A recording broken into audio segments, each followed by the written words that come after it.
les militaires et les gendarmes burkinabés, depuis que le président Sankara est mort, accusent la France de manière claire.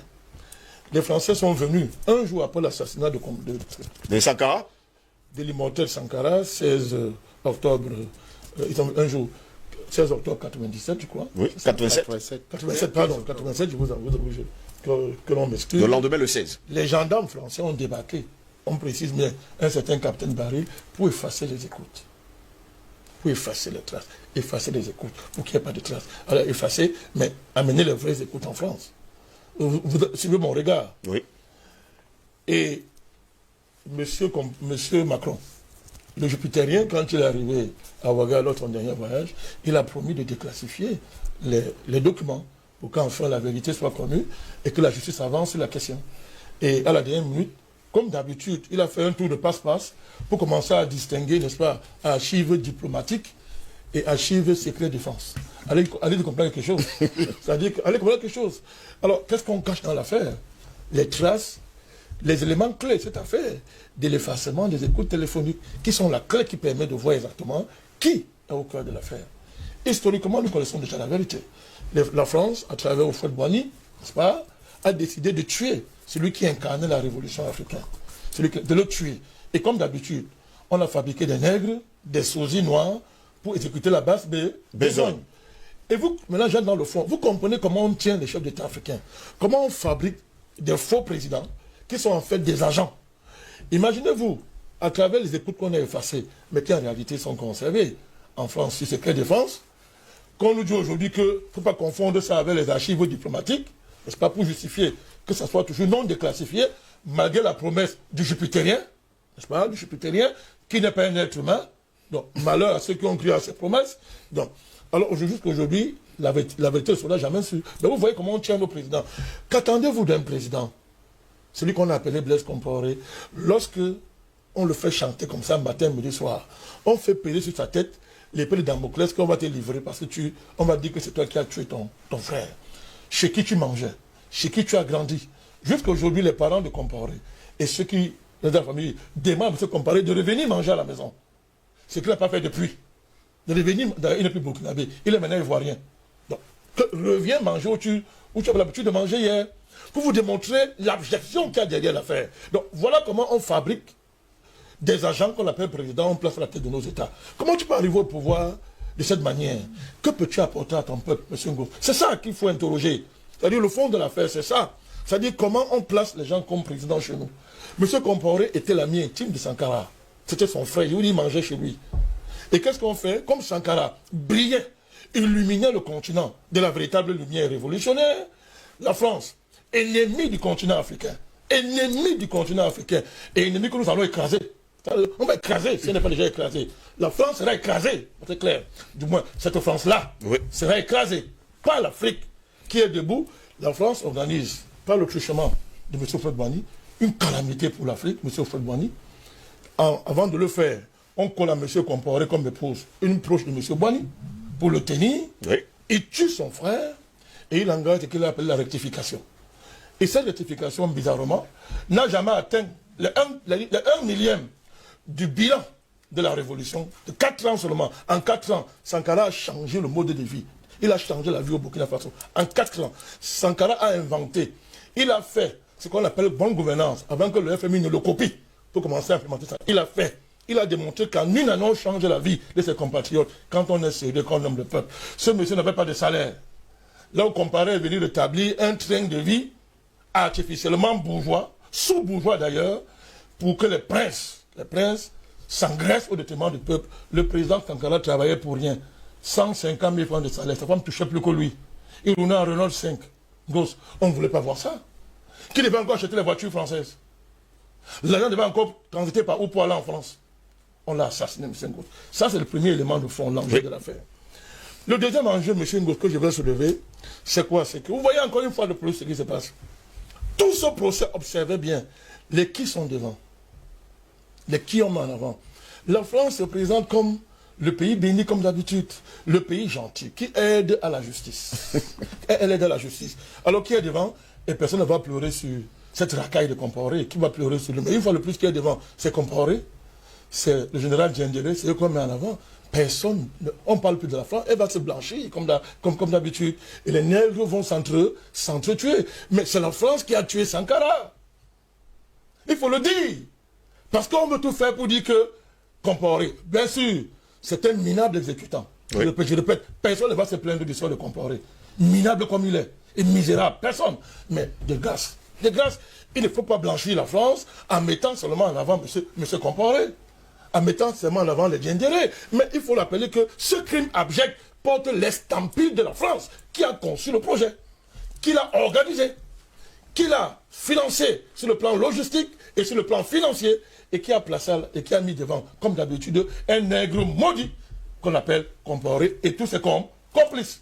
Alors, c'est très important de rappeler ça si on veut comprendre pourquoi comment on dit ça, on entretient la haine du noir contre le noir au profit de la France. C'est la France qui est devant là.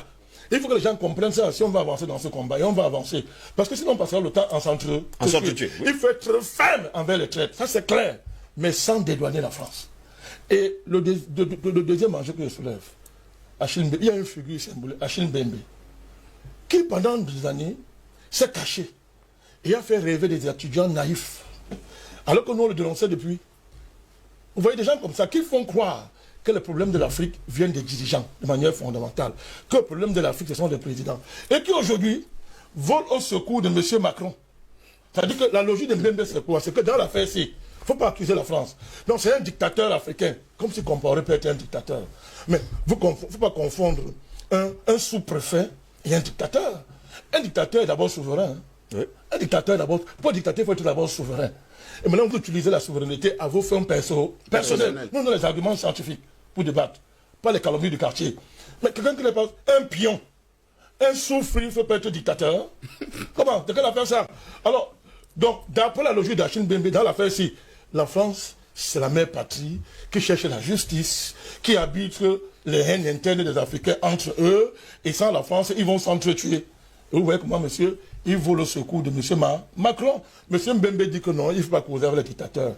Mais il va s'asseoir avec un nazi. Macron, c'est un nazi. C'est un vrai nazi, ce monsieur. Il tue les Français.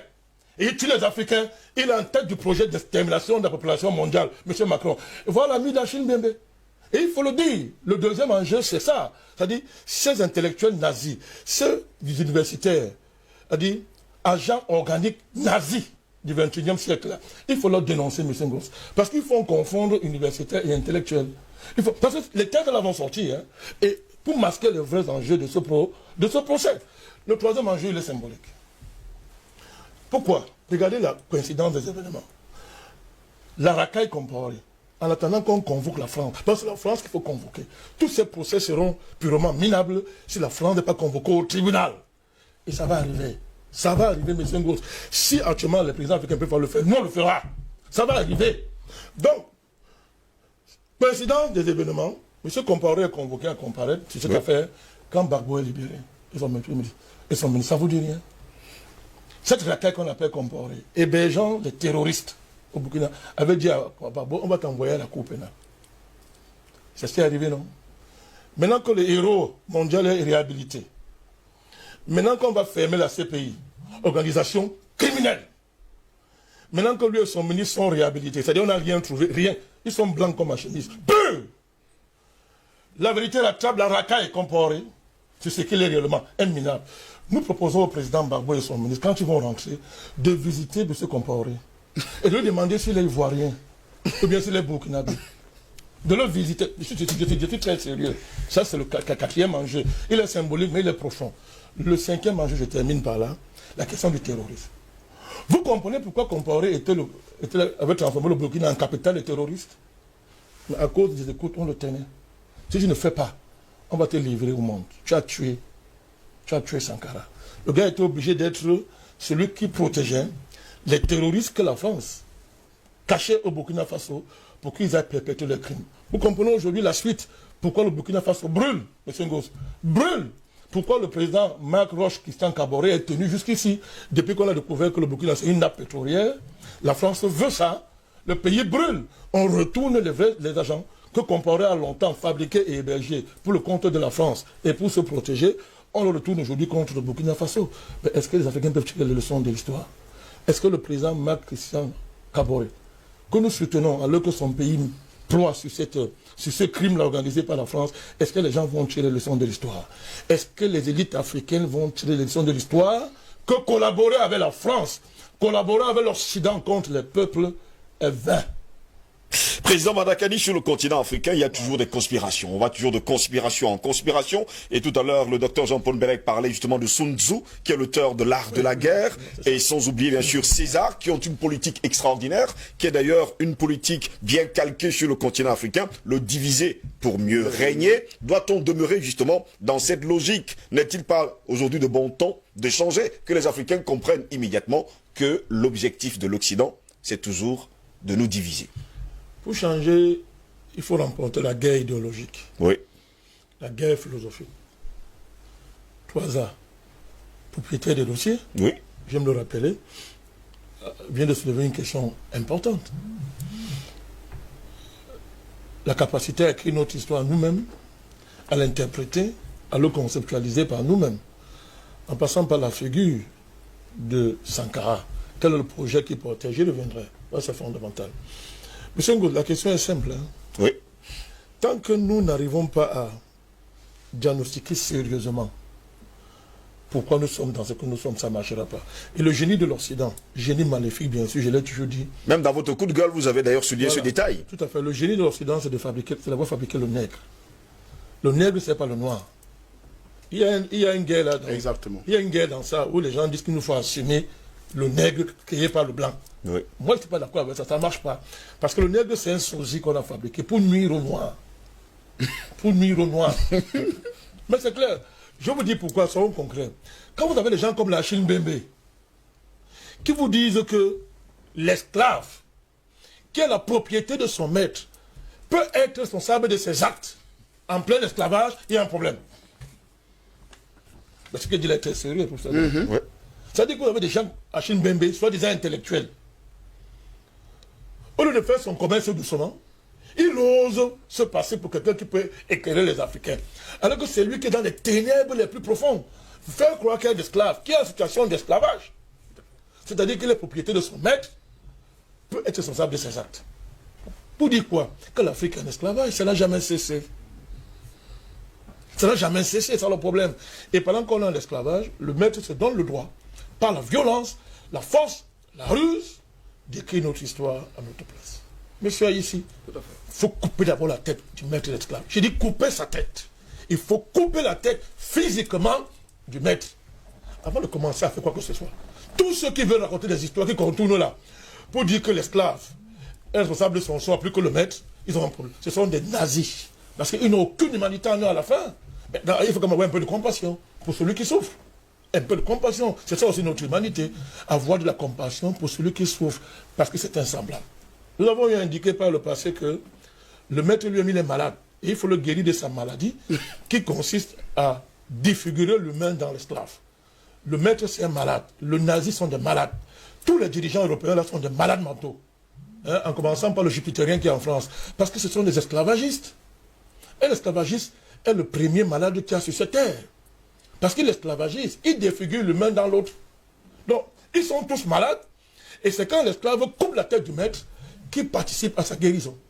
À la guérison du maître. C'était important de faire cette précision. Pour revenir, Merci. Pour revenir à votre interpellation majeure, à savoir la question du projet qu'incarnait Sankara. Mais c'est extraordinaire ce que vous venez de dire, c'est clair. C'était un panafricaniste. Ça veut dire quoi pour résumer en mots très simples? Un panafricaniste, c'est quelqu'un qui coupe la tête du maître de l'esclave. Il coupe sa tête pour guérir les deux. Et l'esclave et le maître. Et le maître, oui. Pour que la liberté émerge. Pour que la vie émerge. C'est ça le panafricanisme. Je parle un langage simple. Pas de gros mots pour effrayer les gens, rien du tout. Couper la tête du maître. C'est ça le panafricanisme. Et Sankara l'a fait par son héroïsme, son éloquence. C'est qu'il incarnait, mais aussi par son génie politique. Et par les performances de son gouvernement. Les performances. On n'a pas parlé de ça. Quand les gens nous vantent la bonne gouvernance aujourd'hui, et l'Afrique est en train de mourir dans la bonne gouvernance, c'est-à-dire, tu dis que en fait, c'est l'esclave qui dit que non. Je gouverne ma maison comme le maître a dit. Une gouvernance ostracisée. Oui, ne mets pas la cuillère ici. Je ne veux pas voir la serviette ici. Range bien la serviette ici, range la cuillère bien ici. Je ne vais pas te voir dépenser 3 sucres à la place de 4 sucres. C'est ça la bonne gouvernance.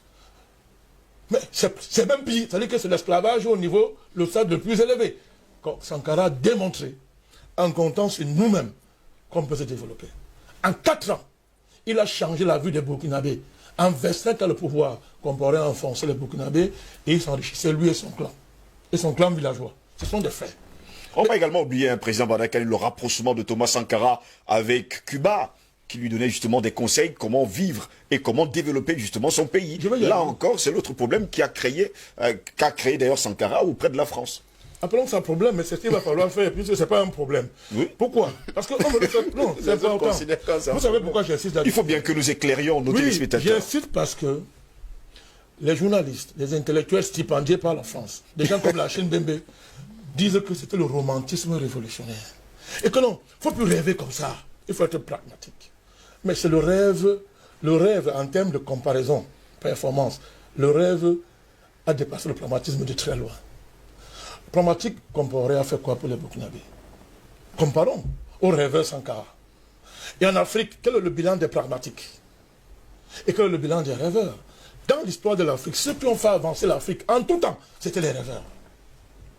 Les pragmatiques en tout temps ont toujours trahi et détruit l'Afrique. Regardez en Afrique tous les pragmatiques, les Ouattara et comme ça, regardez-les, les pragmatiques. Au détriment des révolutionnaires. L'Afrique, c'était un rêveur. Mais voilà, il faut le dire, c'est important parce que la déconstruction intellectuelle et mentale qui est au cœur de cette affaire, si ce n'est pas fait, on tourne en rond. Sankara incarnait ce projet. C'est même plus que la terre mondialisme. Il était un précurseur.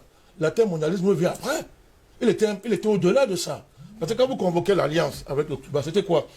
Dans le cadre d'universalisation de son projet. Justement. C'est-à-dire, les combats de panafricanisme, c'est le combat de tous les hommes de la terre. Nous ne luttons pas seulement pour l'Afrique. Le panafricanisme n'a aucun avenir si seulement pour l'Afrique, parce que les problèmes du monde sont globaux.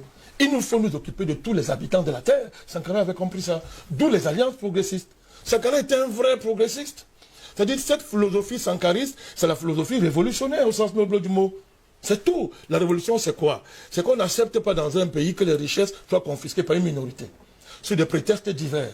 C'est de partager la richesse. C'est de démocratiser l'économie. Ce que personne ne veut faire. On parle de démocratie politique sans démocratiser l'économie. C'est-à-dire que c'est de cela qu'il s'agit. Sankara dit qu'un autre monde est possible. Longtemps avant les athlètes mondialistes, un autre monde est possible. C'est-à-dire, on peut faire mieux que le capitalisme. On peut faire mieux que le conservatisme mondial incarné par le capitalisme. Il a dit et il a démontré. Mais ce rêve-là ne peut pas mourir. Ça ne peut pas mourir, monsieur Ngos. Il y a... quand on a fini de dire ça, les Africains doivent résoudre, de mon point de vue, deux problèmes fondamentaux. Tout à l'heure, Professeur Belek a soulevé la question de la dette. Mais, fondamentalement, aucun pays africain n'est endetté. Je dis, il faut que ça soit clair. Il n'y a pas de dette. La dette, là, c'est le vol. Et il faudrait un jour ne plus payer cette affaire. Il faudrait un jour ne plus le payer. Et le problème, c'est de savoir comment construire. C'est un jeu de casino, la fameuse dette. Hein. Non, c'est-à-dire que comment construire la dynamique de non-paiement de cette dette. Exactement. Pour inverser de manière que c'est l'Occident qui paye, qui nous rembourse. Mais ce n'est pas le rêve, ça va se faire. Ça demande seulement de l'intelligence géopolitique. C'est pas compliqué, on ne peut pas tout dire sur un plateau. Tu dis c'est pas compliqué. Non, on sait comment faire ça. C'est tout. Pourquoi est-ce que le terrorisme, c'est seulement l'Afrique? Pourquoi ne peut pas rendre les pays occidentaux ingouvernables? On peut le faire. Qui a déjà réfléchi à ça? Comment rendre la France ingouvernable? Je voudrais vous rappeler que les Palestiniens, à un moment donné, l'ont fait. Oui. Sur avec les Arafat. Quand ils ont compris. Même l'Algérie. Hein. Clair. Ils ont rendu la France. Les bombes explosaient tous les jours en France. Ils ont obligé la France à inventer ce qu'on appelle la politique arabe de la France. Pourquoi les Palestiniens avaient réfléchi? C'est pas compliqué, hein? Nous ne posons pas les vraies questions géopolitiques. Pourquoi il y a le feu chez nous et les Français sont tranquilles? Les Américains sont tranquilles. C'est pas compliqué. Ça ne demande pas beaucoup. Ça ne demande même pas les armes. On met le feu chez eux. Ça va arriver. Ça va se faire. C'est pas compliqué. Construire une dynamique pour payer la dette. Pourquoi le peuple la dette? Parce qu'il n'y a pas de dette. C'est eux qui nous doivent. C'est eux qui nous doivent, M. Ngos. Exactement. Ce n'est pas nous qui les devons. Mais ça arrive dans le deuxième problème. Je terminerai par là. Messieurs, plus que 21 minutes pour sortir de cette édition. Le fondamental de nos sociétés, c'est quoi? Qui doit diriger chez nous? Qui est apte à diriger? Comment accède-t-on au pouvoir? Les Africains doivent régler ce problème. Alors, ce n'est pas la démocratie occidentale. Non. Les nazis ne sont pas des démocrates. Maintenant, on le voit. Il n'y a pas de démocratie nulle part dans le monde. Ces pays-là n'ont jamais été démocratie. Maintenant, la démocratie, même en Afrique, Et donc on voit comment on gère le coronavirus quand même en Afrique. Les gens ne sont pas confinés. On n'a pas supprimé les libertés en Afrique. C'est un fait. En Europe, les libertés sont supprimées carrément. Elles n'existent pas. L'Europe a retrouvé sa vraie nature, l'État nazi. L'État nazi. C'est clair que les faits sont là. Parce que le coronavirus, pour eux, ils disent qu'il n'y aura plus jamais un retour à la normale. N'oubliez pas ça. Donc, c'est une société nazie. C'est une vraie culture qui est là. Donc, il nous faut régler ce problème. Comment la sphère de pouvoir qui doit diriger? On ne peut plus accepter qu'on nous place n'importe qui au pouvoir. C'est pas normal. Qui doit placer quelqu'un au pouvoir. Mais c'est clair. Vous ne sortirez pas de là sans couper la tête du maître esclavagiste. On va tourner en rond. Il faut réfléchir comment couper sa tête. Et sa tête là va tomber bientôt.